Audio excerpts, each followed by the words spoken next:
Men have no choice but to hate, fear, and fight one another because their desires and their interests will necessarily clash.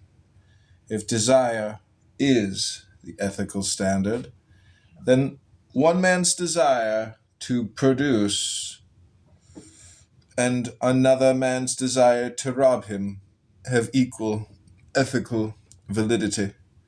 One man's desire to rob him have equal ethical validity. One man's desire to be free and another man's desire to enslave him have equal ethical validity. One man's desire to be loved and admired for his virtues and another man's desire for undeserved love and unearned admiration have equal ethical validity. And if the frustration of any desire constitutes a sacrifice, then a man who owns an automobile and is robbed of it is being sacrificed. But so is the man who wants or aspires to an automobile which the owner refuses to give him. And these two sacrificers have equal ethical status.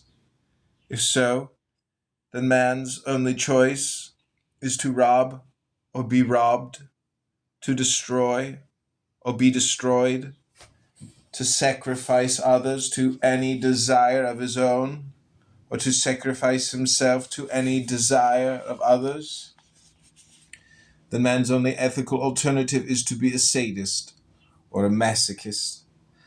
The moral cannibalism of all hedonist and altruist doctrines lies in the premise that the happiness of one man necessitates the injury of another. Today, most people hold this premise as an absolute not to be questioned.